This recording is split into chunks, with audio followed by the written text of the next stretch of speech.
दोस्तों नमस्कार। वो नहीं चाहते थे कि दोबारा एजुकेशन मिनिस्टर बने, लेकिन उन्हें दोबारा एजुकेशन मिनिस्टर बनाया गया। वो नहीं चाहते थे कि दोबारा वह रेल मंत्री बने, लेकिन दोबारा वो रेल मंत्री बने। वो नहीं चाहते थे कि डिसइन्वेस्टमेंट और इस देश का नेशनल मोनेटाइजेशन प्लान उनके हिस्से में आए, लेकिन उनके हिस्से में ये दोनों चीजें गई। वो नहीं चाहते थे कि आरबीआई और उसका बढ़ता हुआ डिविडेंड जो बार बार दिखाना पड़ता है और बैंकों के भीतर जो रिटर्न ऑफ की रकम होती है वो लगातार बढ़ती चली जा रही है, तो ऐसे में वो तमाम चीजों पर वो कार्रवाई फिर से करना शुरू कर दें, वो नहीं चाहते थे। लेकिन उनके हिस्से में भी ये चीजें आई। वो नहीं चाहते थे कि एक्सपोर्ट को लेकर खास तौर से इस देश के भीतर में जो अनाज है और अनाज के साथ साथ जो फूड प्रोडक्ट्स हैं वह भी उनके हिस्से में आए, लेकिन वह भी उन्हीं के हिस्से में गया। वो नहीं चाहते थे कि इस दौर में खास तौर से जो बिजनेस पर्सन है उनको डील करने के लिए उनकी मिनिस्ट्री काम करे। वो चाहते थे उनके लिए एक अलग सा डिपार्टमेंट बन जाए, लेकिन वह नहीं बना। और इन तमाम परिस्थितियों के भीतर आधे दर्जन से ज्यादा अगर ऐसे मंत्री हैं, ऐसे सेक्रेटरी हैं, ऐसे नौकरशाहों की टीम है जिन्हें लग रहा था कि दरअसल 2 बार सत्ता संभालने के बाद जब तीसरी बार सत्ता संभाला जा रहा है तो ऐसे में बहुत सारा परिवर्तन होगा, और ये मानकर चल रहे थे कि इस परिवर्तन की दिशा इसीलिए जरूरी है क्योंकि पिछली बार वो सारी चीजें हो नहीं पाई।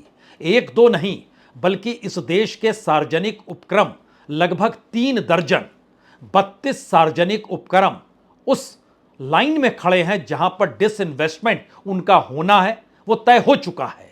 तो वहां काम करने वाले नौकरशाह किसी दूसरे डिपार्टमेंट में तुरंत जाना चाहते हैं। वो नहीं चाहते हैं कि कल जिस डिपार्टमेंट में वो काम कर रहे हैं वहां पर कल ऐसी स्थिति बने कि उसके बाद किसी दूसरी जगह पर उन्हें शंट कर दिया जाए। यानी राहुल गांधी जिन बात का जिक्र करते रहे कि दरअसल इस देश को चलाने वाले 92 नौकरशाह हैं, 92 नौकरशाह हैं, और उसमें कोई भी पिछड़े तबके का नहीं है, SC ST नहीं है। सवाल उसके आगे का है जो तीसरे टर्म में कहीं बड़े बवंडर की दिशा में बढ़ तो नहीं रहा है, क्योंकि मंत्रियों की फेरिस्त हो, नौकरशाहों की फेरिस्त हो, और उनसे डील करने वाले जो अलग अलग प्राइवेट संस्थान हैं उनके सामने भी मुश्किल यह है कि इससे पहले जो चला आ रहा था अगर वही सब कुछ चल रहा है तो फिर निर्णय लेंगे कैसे, क्योंकि निर्णय सामान्य तौर पर पीएमओ लेता है।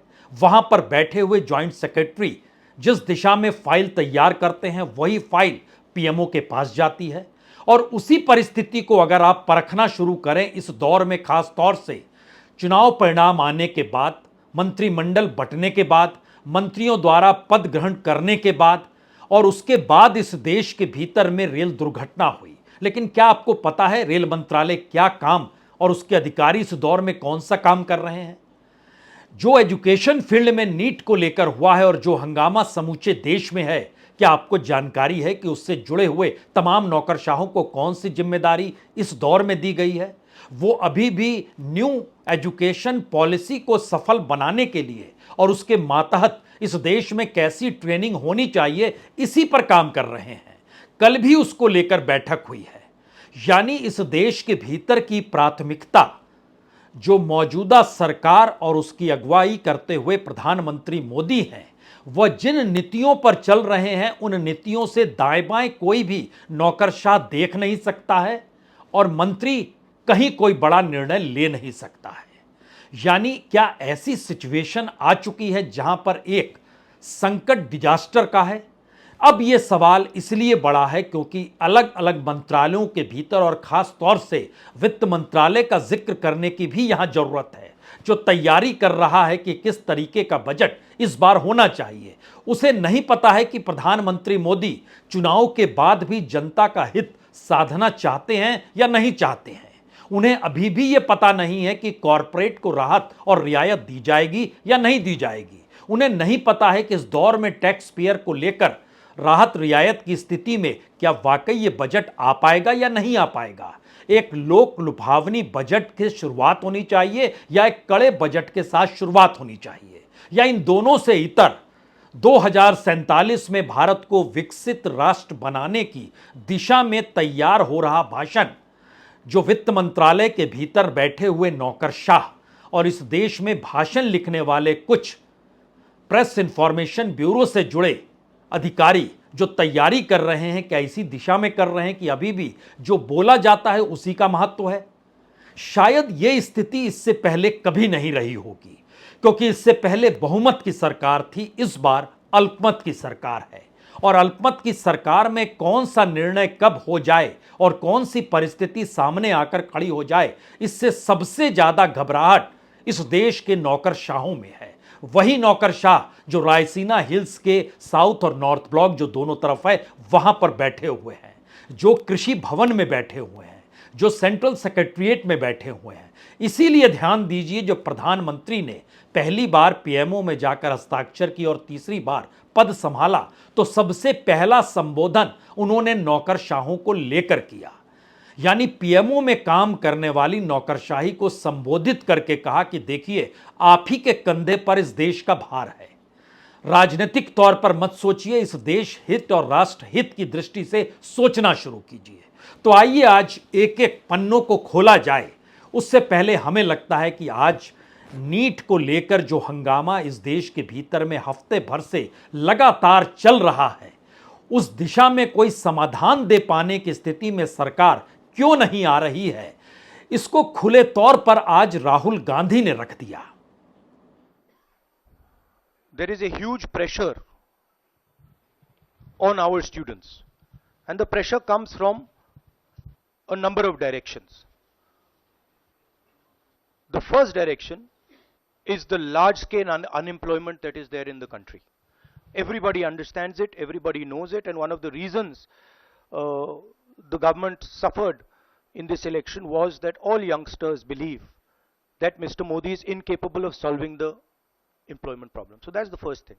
Second thing is there's huge pressure because of this, and there are very few avenues for students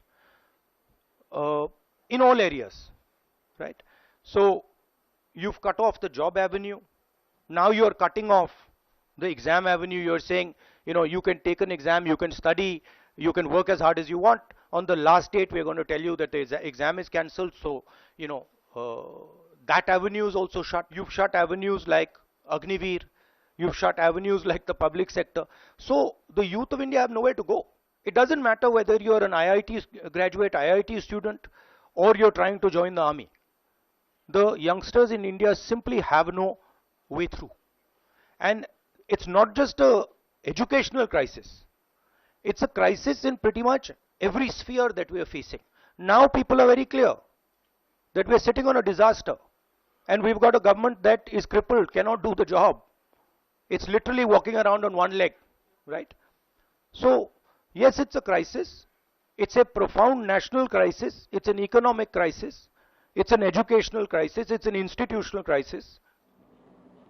तो क्या वाकई राष्ट्रीय संकट की परिस्थितियां हैं और अलग अलग क्षेत्रों में, चाहे वह अर्थव्यवस्था को लेकर हो, चाहे इस देश के एजुकेशन सेक्टर को लेकर हो, चाहे हेल्थ सेक्टर को लेकर हो, चाहे इस देश की इकोनॉमी से जुड़े हुए इस देश के उन संस्थानों का जिक्र हो रहा हो जहां पर जो नीतियां पिछले टर्म में चली आ रही थी, उन्हीं टर्म के हिसाब से अभी के दौर में भी नीतियों को चलना है, लेकिन सामने निर्णय लेने पाने की स्थिति में ना मंत्री है ना नौकरशाह है। तो क्या करें? वो पद छोड़ना चाहते हैं, वो चाहते हैं कि कोई बदलाव हो जाए, लेकिन सरकार यानी अगुवाई करते वक्त प्रधानमंत्री कह रहे हैं अभी ये वक्त नहीं है।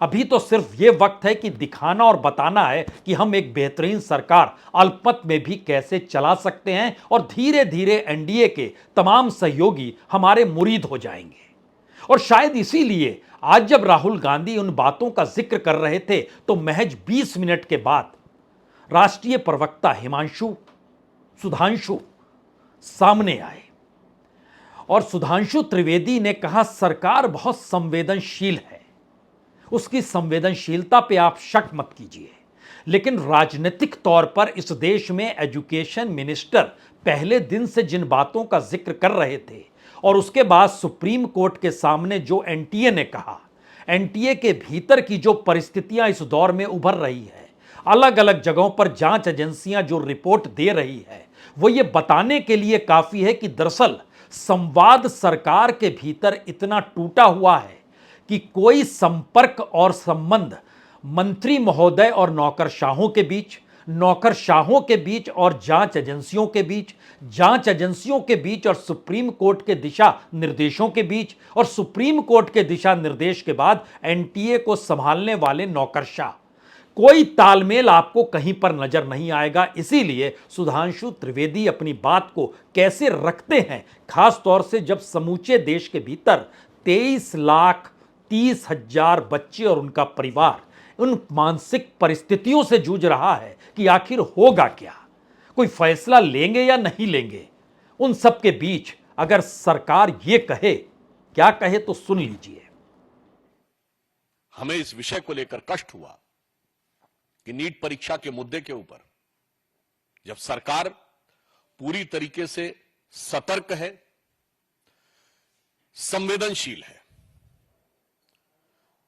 सरकार इस विषय को लेकर संकल्पबद्ध है कि लाखों छात्रों के साथ किसी भी प्रकार का अन्याय नहीं होने दिया जाएगा। इसके लिए सरकार के मन में संवेदनशीलता भी है और सारी परिस्थितियों के ऊपर गहराई से नजर रखने की सतर्कता भी है, और इसमें जो जो लोग संलिप्त पाए जाएंगे उनके विरुद्ध कार्रवाई में कठोरता भी होगी। परंतु यह विषय सर्वोच्च न्यायालय में विचाराधीन है, तो सरकार अपने उस संवैधानिक दायित्व को भी भली बात ही समझती है कि जो जो न्यायालय का निर्देश होगा उसके अनुसार जो भी प्रभावी कार्रवाई होगी वह सरकार करने के लिए पूर्णतः संकल्पबद्ध है। तो सरकार की संवेदनशीलता का मतलब होता क्या है? आप इसको इसी से समझिए कि सीबीआई ऑफिस में, हेडक्वार्टर में, वहां काम करने वाले जो नौकरशाहों की टीम है, इसी बात को लेकर चर्चा में बीते 24 घंटों से फंसी हुई है। क्या यह जांच उनके हिस्से में आने वाली है? इस जांच को कौन करेगा? कौन कौन अधिकारी इसमें जुड़ेंगे? क्योंकि यह बहुत संवेदनशील मामला है, छात्रों के जीवन से जुड़ा है, देश के भविष्य से जुड़ा है, और पहली बार सरकार ने अभी पार्लियामेंट के भीतर कदम भी नहीं रखा और उससे पहले यह जांच हमारे हवाले होने वाली है। तो क्या हम इसके लिए कितना तैयार हैं?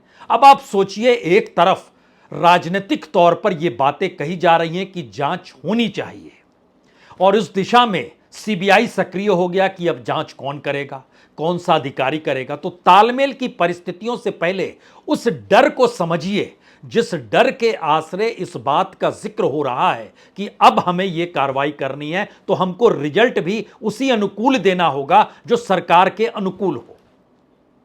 राजनीतिक तौर पर इन बातों को सुनकर आपको लग सकता है क्या वाकई सरकार डर से चलती है? हम आपको एक दूसरी परिस्थिति में लिए चलते हैं, रेल मंत्रालय के भीतर।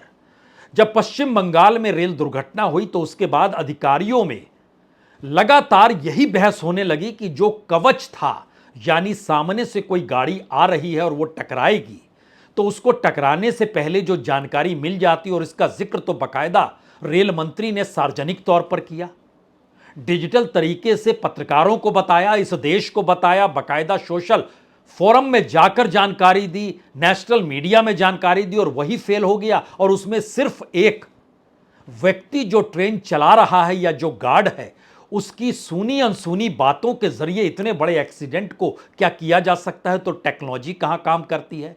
और अगर वो काम नहीं करती है और ह्यूमन एरर है, तो ह्यूमन एरर के जरिए क्या पूरी टेक्नोलॉजी को खारिज किया जा सकता है? कौन अधिकारी इसको लेकर रिपोर्ट बनाएगा? अब आप रेल मंत्रालय के भीतर बैठे नौकरशाहों से रूबरू हो रहे हैं, जिनके भीतर सवाल यही था कि मंत्री पर आंच नहीं आनी चाहिए, जिनके भीतर सवाल था कि टेक्नोलॉजी को लेकर कोई ऐसा सवाल ना खड़ा हो जिससे लगे कि टेक्नोलॉजी फेल हो गई, ऐसा भी नहीं लगे कि पूरी तरीके से ह्यूमन एरर ही था, और ऐसा भी नहीं लगे कि एक ह्यूमन एरर पूरी टेक्नोलॉजी को खारिज कर सकता है। तो ऐसी रिपोर्ट कैसे बनेगी? इसको लेकर लंबी बहस 24 घंटे, 36 घंटे, 48 घंटे लगातार चली और कुछ रिपोर्ट्स के पॉइंट निकल कर आए हैं। यह मंत्रालय इसलिए है क्योंकि सरकार के ऊपर कोई आंच आनी नहीं चाहिए, क्योंकि इस दौर में कोई जिम्मेदार होता नहीं है। यानी एजुकेशन मिनिस्ट्री हो या फिर रेल मिनिस्ट्री हो। तीसरा हिस्सा हम आपको फाइनेंस मिनिस्ट्री के भीतर लिए चलते हैं। उससे पहले हमको लगता है इस दौर में आपको ईडी का दफ्तर भी घूमना चाहिए।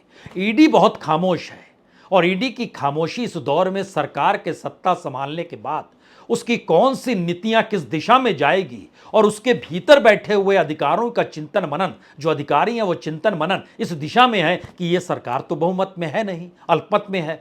कहीं उनकी किसी कार्रवाई को लेकर अगर किसी साथी दल ने जिसके आधार पर सरकार टिकी हुई है, वो चाहे नीतीश कुमार हो, चाहे चंद्रबाबू नायडू हो, चाहे चिराग पासवान हो, चाहे जीतन राम मांझी ही क्यों ना हो, चाहे एकनाथ शिंदे ही क्यों ना हो, चाहे अजीत पवार, पता नहीं कौन किस दिशा में कल को कुछ आवाज उठा देगा तो बीजेपी अपनी ताकत का इजहार तो कर नहीं सकती है।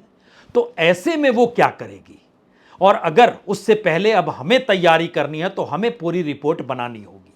वह भी रिपोर्ट दो तरह की रिपोर्ट है। एक रिपोर्ट जो सुप्रीम कोर्ट में इस देश के 125 पॉलिटिशियंस की सौंपी गई और उस 125 पॉलिटिशियंस से जुड़े हुए तकरीबन 750 जो बिजनेस पर्सन इस देश के भीतर में अलग अलग जगहों पर मौजूद है और उनकी राजनीतिक पहुंच पकड़ होती है, तो क्या उन पर कार्रवाई हो या नहीं हो, और जिन राज्यों में गठबंधन है वहां पर क्या होना चाहिए। अब आप सोचिए, चिंतन मनन नौकरशाह इसलिए कर रहा है क्योंकि उसे पता नहीं है, उसे कोई डायरेक्शन अभी मिला नहीं है। वो सिर्फ देख समझ रहा है कि सरकार का डायरेक्शन क्या है। तो नौकरशाहों की पूरी टीम अपने तौर पर हर विभाग के भीतर अगर परिस्थितियों को देख रही है और इन परिस्थितियों के भीतर जो 32 बड़ी कंपनियां जो डिसइन्वेस्टमेंट की लाइन में खड़ी हैं और तकरीबन 3.5 लाख से 4 लाख करोड़ रुपया जो मोनेटाइजेशन के जरिए इस देश के 16 मंत्रालयों के जरिए जो पैसा निकालना है, जो राजस्व की कमाई बतानी है, उसको लेकर माथापच्ची भी शुरू हो गई है। यानी नौकरशाहों की टीम लग गई है उस दिशा में कि पिछले टर्म में जो असफलता थी उस असफलता को ढकते हुए कैसे रिपोर्ट दर रिपोर्ट तैयार हो जो सफल बताने की स्थिति में सरकार को पार्लियामेंट के भीतर खड़ा कर सके। अब यहां से खेल शुरू होता है मंत्रियों का। मंत्री अपने तौर पर इस बात को लेकर बेचैन है, कोई डायरेक्टिव्स तो है नहीं। प्रधानमंत्री ने पहले दिन जब मंत्रिमंडल बंट गया तो उसके बाद और नौकरशाहों से बात हो गई तो उसके बाद शाम के वक्त तमाम लोगों को बुलाया और बातचीत की और उनसे कहा कि देखिए, हमारा ध्येय तो एक ही है, भारत को विकसित देश बनाना है, इकोनॉमी सबसे महत्वपूर्ण है। जिस तरीके से काम कर रहे थे उसी दिशा में काम करेंगे, इसमें कहीं कोई हेल मेल नहीं होना चाहिए, कोई घालमेल की स्थिति नहीं आनी चाहिए और दृष्टि जो पहले साफ थी वो इस दौर में भी रहेगी। और पहले जो दृष्टि थी उसमें तो नौकरशाह निर्णय लेते थे, मंत्री तो सिर्फ अपने मंत्रालयों के जरिए कुछ रिपोर्ट को सौंप देते थे जिस पे पीएमओ अध्ययन करता था, उसके कुछ पॉइंट्स लिखता था जो धीरे से प्रधानमंत्री के टेबल पर जाते थे। उनके सलाहकार उसमें कहीं जुटते थे अलग अलग डिपार्टमेंट के और उसमें भी खास तौर से जो इकोनॉमिक एडवाइजर हैं वो अपनी गोटियां उस पर बताते थे कि देखिए ये ठीक रहेगा। तो पिछली बार और अब की बार में आगे बढ़ने की परिस्थिति में बात उलझ गई। पिछली बार बहुमत में थे, आप जो कहते वो हो जाता था, इस बार तो उलझन है। तो क्या ये डर की परिस्थिति से सत्ता चल रही है? इसको बहुत ही महीन तरीके से आज राहुल गांधी ने पकड़ने की कोशिश जरूर की। का डर, सरकार का डर। अब हुआ क्या? अब देश में कोई उनसे डरता ही नहीं है। मतलब एक तरीके से रिडिक्यूल करते हैं। अब इससे नरेंद्र मोदी जी को साइकोलॉजिकल बहुत टेंशन होगा, बहुत प्रॉब्लम होगी, क्योंकि उनका जो काम करने का तरीका है वो लोगों को डराने का है, धमकाने का है। अब वो डर चला गया। आपने देखा, पता नहीं देखा या नहीं, वाराणसी में वो चप्पल मार दी किसी ने। अब आप इमेजिन कीजिए, चुनाव से पहले अगर कोई मानना भी चाहता था डरता, तो वो जो डर था वो गायब हो गया, खत्म हो गया। और इंटरनल भी प्रॉब्लम्स हैं, इनकी पार्टी में प्रॉब्लम्स हैं, इनके पेरेंट ऑर्गेनाइजेशन में इश्यूज हैं। अब राहुल गांधी जो कहें सो कहें, लेकिन सच क्या है? सच है कि प्रधानमंत्री कल बिहार में नालंदा यूनिवर्सिटी में थे। सच क्या है? प्रधानमंत्री अब कल योगा डे के दिन जम्मू कश्मीर में होंगे। और सच क्या है? प्रधानमंत्री इन दोनों कार्यक्रमों से पहले इटली गए और वहां से लौटे हैं। और इटली में उस G7 की बैठक में इस बार प्रधानमंत्री को लेकर अमेरिका हो, फ्रांस हो, ब्रिटेन हो और यूक्रेन ही क्यों ना हो, वो स्थिति उभर कर आ नहीं पाई जो इससे पहले बैठकों में आती थी। तो क्या संदेश अंतर्राष्ट्रीय तौर पर है? और अगर संदेश अंतर्राष्ट्रीय तौर पर बीजेपी के अल्पमत में आने को लेकर और प्रधानमंत्री की नीतियों को लागू कराने को लेकर और भारत के भीतर खोजता हुआ बाजार जिसको पूरा यूरोप और अमेरिका लगातार खोज रहा है, और इन सवालों के बीच इसी दौर में आप ध्यान दीजिए धर्मशाला में कौन पहुंचा, अमेरिका वहां से क्यों आया, पॉलिसी वहां पहुंची और उसने सीधे तौर पर चीन को निशाने पर लिया। यानी अंतर्राष्ट्रीय घटनाक्रम की परिस्थिति और देश के भीतर की परिस्थितियों के बीच अब आप खड़े हो जाइए और जरा सोचना शुरू कीजिए कि विदेश मंत्रालय के भीतर भी नौकरशाह क्या सोच रहे हैं। नौकरशाहों को यह समझ ही नहीं आया कि आखिर एक झटके में अमेरिका को क्यों धर्मशाला की याद आई, और अगर वो याद आई तो चाइना को निशाने पर लेने की दिशा में वह क्यों आगे बढ़ गए। उन्हें यह भी नहीं समझ में आ रहा है कि इस दौर में जो पेट्रो डॉलर को लेकर अमेरिका के साथ सऊदी के जो समझौते का जिक्र है वो होगा तब क्या करना होगा और नहीं होगा तब क्या करना होगा, और उसमें कोई स्पष्टता से पहले आपको देश के भीतर एक ताकत चाहिए। वो ताकत आपको संसद के भीतर चाहिए। उसी ताकत को पाने के लिए इस दौर में जबरदस्त मशक्कत हो रही है और इस मशक्कत के 3 केंद्र हैं। पहला बड़ा केंद्र गृह मंत्री अमित शाह हैं, दूसरा बड़ा केंद्र रक्षा मंत्री राजनाथ सिंह है, तीसरा बड़ा केंद्र देश के हेल्थ मिनिस्टर जो इस वक्त बीजेपी के अध्यक्ष भी हैं जेपी नड्डा है। अब इसके इर्द गिर्द देश के भीतर की राजनीति को संभालने के लिए किसी भी हालत में अगले 6 महीने में क्या बीजेपी 272 के आंकड़े को छू सकती है? उसको छूने के लिए स्पीकर से काम चलेगा या डिप्टी स्पीकर भी चाहिए? अगर डिप्टी स्पीकर भी अपना हो और इन सब के बीच जो सहयोगी गठबंधन के साथी हैं, अगर उनकी जरूरतों को पूरा किया जा रहा है तो क्या वह इस दिशा में जाएंगे जहां सरकार कोई भी बड़ा निर्णय ले ले? और सरकार तो यह मानकर चलती है कि इस देश के भीतर में सरकार चलाने का मतलब इस्तीफा देना नहीं होता है, किसी भी दाग को अपने दामन पर लेना नहीं होता है। और नौकरशाहों को भी बहुत साफ संदेश है। यह संदेश है कि आपको कोई प्रताड़ित नहीं करेगा अगर आप सरकार के साथ खड़े होंगे, और अगर आप सरकार के साथ खड़े नहीं हैं और आपके जहन में कोई सवाल है तो उन सवालों को लेकर आपके विभाग और आपकी मौजूदगी जो है उस जगह पर की जा सकती है जिसकी जरूरत सरकार को नहीं पड़ेगी। वो कौन कौन से विभाग हो सकते हैं ये आप सोचिए। ये आप सोचिए का मतलब है कि वो मछली पालन भी हो सकता है, वो डेयरी प्रोडक्ट्स भी हो सकता है, वह इस देश के भीतर में पंचायत भी हो सकता है, वह इस देश के भीतर में हर उस स्थिति की दिशा में नौकरशाहों को तब्दील कर सकते हैं कि आखिर उनकी जरूरत जहां पर थी और सरकार जो चाहती थी और सरकार जो चुनकर आई है, अगर आप उस दिशा में नहीं हैं तब आप क्या करेंगे। असल में इन तमाम चीजों को एक फ्लावर पॉट की तरह लीजिए और जरा सोचना शुरू कीजिए मौजूदा वक्त में वह कौन सी स्थिति है जो सरकार को डरा रही है, सरकार शुरू होने से पहले लड़खड़ाती हुई नजर आ रही है, कोई निर्णय ले पाने की स्थिति में कोई क्यों नहीं आ रहा है, और प्रधानमंत्री पुरानी तर्ज पर अपने आप को लगातार जनता के सामने प्रस्तुत ऐसा क्यों कर रहे हैं कि उनको इससे कोई फर्क नहीं पड़ता है। यानी प्रधानमंत्री नालंदा में रहे या कश्मीर में रहे, प्रधानमंत्री इटली में रहे या दिल्ली में रहे, प्रधानमंत्री अपने काम में कितने व्यस्त हैं और उस काम के जरिए जनता के साथ कोई संबंध और सरोकार उनके है या नहीं है, यह सोचने की जरूरत नौकरशाहों को होनी नहीं चाहिए और उस मंत्रालय के मंत्रियों को भी नहीं होनी चाहिए जो सोच रहे हैं कि वो फंस गए, उनको पद से नहीं हटाया जाएगा। तो इस प्रक्रिया के भीतर में आपने ध्यान दिया होगा, आज एजुकेशन मिनिस्टर नहीं थे, आज स्टेट के मिनिस्टर थे, मजुमदार साहब थे, सुकांत मजुमदार। वो क्यों थे और क्यों एजुकेशन मिनिस्टर नहीं थे जो पहले दिन से थे? तो उनकी तबीयत क्या खराब थी, या उनको इस दौर में पता चला कि नहीं वाकई धूप कड़ी है, लूज मोशन हो गया, कुछ ऐसी जानकारी थी क्या? जो भी था, लेकिन नौकरशाहों के बीच से गुजरते हुए, मंत्रियों के हालातों को समझते हुए और प्रधानमंत्री के निर्णयों को देखते हुए आपके जहन में सिर्फ 3 सवाल इस दौर में सबसे बड़े होंगे। पहला सवाल, जो सरकार तीसरे टर्म में शुरू हुई और शुरुआती दौर में ही जो नीट का सवाल आया, जो रेलवे एक्सीडेंट का सवाल आया, क्या उस पर जो समाधान होना था वो समाधान होने के बदले मंत्री इसीलिए उलझ गए कि कोई डायरेक्टिव्स ही नहीं है, कुछ पता ही नहीं है कल क्या होगा। नौकरशाही इसीलिए उलझ गई, उसको भी पता नहीं है कि किस दिशा में जाना है। यानी एक उलझी हुई परिस्थिति क्या इस दौर में चल रही है मंत्रिमंडल और सरकार के भीतर, क्योंकि जिन बातों का जिक्र कहते हैं अपने तौर पर नौकरशाहों ने किया, सुप्रीम कोर्ट में जाकर वो पलटती हुई परिस्थिति क्यों दिखाई दी? तो उलझी हुई परिस्थिति पहला सवाल है।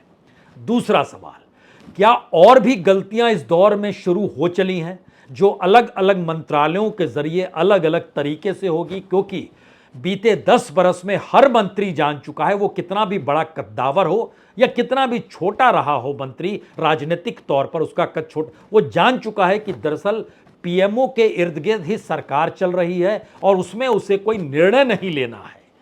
औपचारिकतावश उसको वो पद दिया जरूर गया है, लेकिन वहां पर उसकी भूमिका नगण्य है। तो फिर इस देश के भीतर में कोई भी घटना, दुर्घटना, कुछ भी हो जाए, उसमें मंत्री की भूमिका गायब होती है और उसमें अधिकारी जो संदेश देते हैं, जो प्राइम मिनिस्टर ऑफिस से संदेश निकल कर आता है, उसी को लागू किया जाता है। यानी एक लिहाज से बिल्कुल पावर सेंटर निर्धारित है और बाकी चीजों का महत्व नहीं है। इसीलिए आप बीते 10 बरस में जान नहीं पाए कि इस देश के भीतर में पर्यावरण मंत्री कौन है। आप यह भी सोचते रहे कि एग्रीकल्चर मिनिस्टर कौन है। एग्रीकल्चर मिनिस्टर इस बार चुनाव हार गए, अगर जीत जाते तो दोबारा बन जाते। हम अर्जुन मुंडा का जिक्र कर रहे हैं, उससे पहले तोमर साहब थे, वह भी चले गए। तीसरी परिस्थिति बड़ी खतरनाक है। तीसरी परिस्थिति है, क्या वाकई सरकार इस मूड में है कि वह इस देश के नागरिकों को कुछ भी नहीं समझती है, सिर्फ इस आधार पे कि वह सत्ता में है? यह सवाल नोटबंदी के दौर में भी उभरा, यह सवाल जीएसटी के दौर में भी उभरा, यह सवाल किसानों के आंदोलन के वक्त भी उभरा और यह सवाल हर वक्त उभर रहा है और होते होते छात्रों की बेरोजगारी उस दौर में भी उभरा कि सरकार का नजरिया अपने ही नागरिकों को लेकर क्या क्रूर हो चला है, या वो ये मानकर चली है कि दरअसल वो अवतरित है। यानी जनता ने चुना है, वो अलग मसला है, लेकिन जब हर कोई महसूस ये करने लगे कि उसको कोई गद्दी से हटा नहीं सकता है क्योंकि वह तो अवतार लिए हुए है, यह सोच अगर आ गई है, तो फिर इन 3 मुद्दों के आसरे मौजूदा सरकार जो शुरुआत में ही लड़खड़ाती हुई नजर आ रही है, तो जरा कल्पना कीजिए कि कोई पद को छोड़ना भी चाहता होगा तो उससे पद कैसे कोई छुड़वा सकता है। और खास तौर से जो पिछले टर्म में मंत्री थे, उन्हीं को वो पद क्यों दिया गया, यह भी आप समझ चुके होंगे। और शायद इसीलिए यह पहली बार है कि इस देश के भीतर में नई सरकार तीसरी बार आई और तीसरी बार नई सरकार के पार्लियामेंट पहुंचने से पहले ही वो लड़खड़ाती हुई नजर आ रही है, लेकिन वह अपने उन कामों में व्यस्त है जिसके जरिए उसने अपनी लोकप्रियता को बताया। वो योगा डे भी हो सकता है। और इन सारी परिस्थितियों की असल त्रासदी वह इस देश का नेशनल मीडिया है, जो सरकार के साथ कदम से कदम मिलाकर चलता रहा और उसने ध्यान ही नहीं दिया कब इस देश के भीतर में सिस्टम जो है वो लड़खड़ाने लगा। वो लड़खड़ाते लड़खड़ाते पटरी को छोड़ चुका है, लेकिन आज भी वह सवाल करने की स्थिति में आ नहीं पा रहा है, सिवाय इसके कि कोई बड़ा व्यक्ति सवाल, राहुल गांधी सवाल करें तो 5 मिनट दिखला दो, उन्हीं के जरिए सवालों को रखो। पत्रकार अपनी पत्रकारिता को छोड़कर और मीडिया हाउस पत्रकारिता करने को छोड़कर अभी भी उस टेक्नोलॉजी पर टिका है जहां उसे लगता है कैमरा इधर मोड़ना है, लाइट यहां चमकनी है, स्क्रिप्ट यहां पर पढ़ी जानी है, टेलीप्रॉम्प्टर पर यह लिखा होगा और उन सारी बीचों में कोई सवाल होगा नहीं। तो सवाल शून्य सरकार के मद्देनजर देश के भीतर पहली बार लाखों परिवार जो सोच रहे हैं, क्या आप भी वही सोच रहे हैं? यह भी सोचिएगा जरूर। बहुत बहुत शुक्रिया, बहुत बहुत शुक्रिया।